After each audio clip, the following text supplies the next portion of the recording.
What's up, everyone? Welcome to Best Time of Day, where anytime you're listening to this is the best part of your day. Hope everyone is doing well. Today's podcast is going to be pretty short and simple. There was a phrase that's been bouncing around my head, and I'll call it dumb idols. I base it off of a scripture that I came across a couple of days ago that's found in 1 Corinthians chapter 12, verse 2. It says, "Hey, remember when you didn't know God, being carried away by these dumb idols, just doing it because other people were doing it?" That word dumb in today's terminology would signify something that lacks intelligence or something that is unimportant.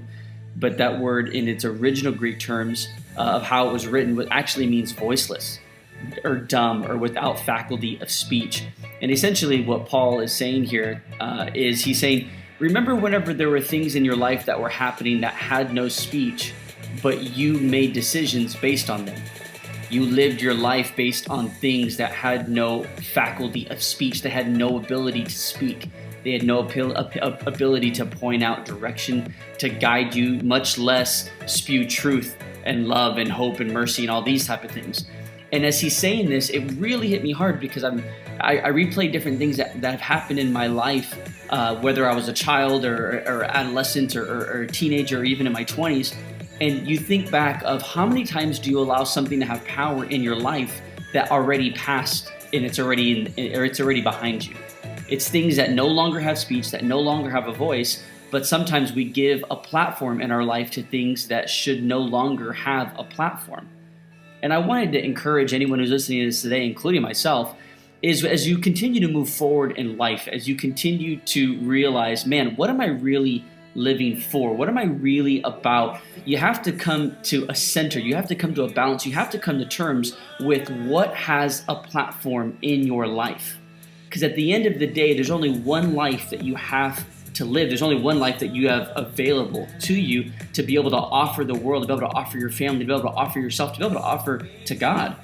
And as you live your life going forward, you have to come to terms with, what am I doing with my speech? Am I allowing something of the past to silence me, or am I allowing the forgiveness of God to give me voice? Am I allowing the mercy of God to give me voice, to be merciful to people who don't deserve it because I received it when I didn't deserve it? As I'm doing this podcast, I'm trying to figure out, how can I be balanced? How can I be fair? How can I be fair to people who don't know God, who don't like God, who hate God? Or how can it be fair to people who love God, who revere God, who want to give everything they have to be able to follow after Jesus? And I've come to terms with, you have to at some point make a decision who you're going to serve. And the New Testament covers this so perfectly, is no man can serve two masters. Either you will serve one and you'll hate the other, or you'll hate the other and you'll love this one. And you have to at least at some point make a decision to say, man, this is what I'm standing for. This is what I believe in. This is what I'm going to give speech to. This is what I'm going to give my platform to. This is what I'm going to allow to live in my life. And if you want to let unforgiveness, bitterness, things of the past be able to fester in your life, then it's going to stay there. But if you want to be able to live in peace, in joy, in harmony with God, and in your brother and sister that are on the left and the right of you, whether it's work or family or strangers, whatever it is, how you want to live is up to you. And I think more than anything else, what I wanted to spend the remaining time is simply just encouraging you is, life is too short to make it so long. Life is too short to make a something that happened in the past, no matter how valid it is, Christ's forgiveness makes it invalid.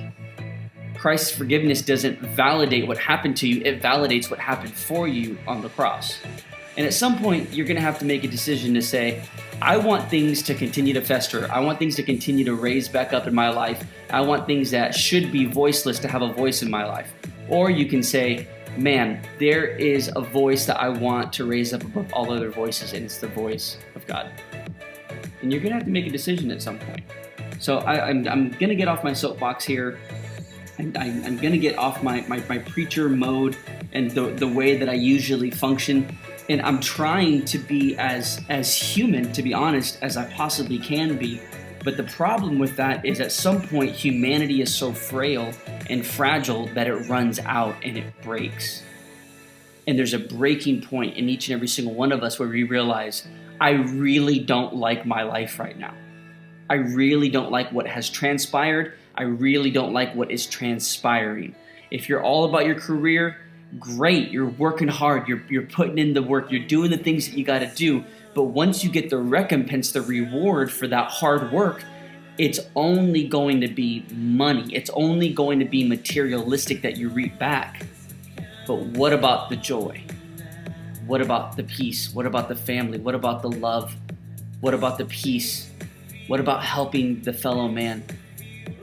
And no matter where walk of life that you're from, no matter where you're going, no matter where you're headed, no matter what your dreams, your goals, your aspirations are, at the end of the day, we are all extremely frail.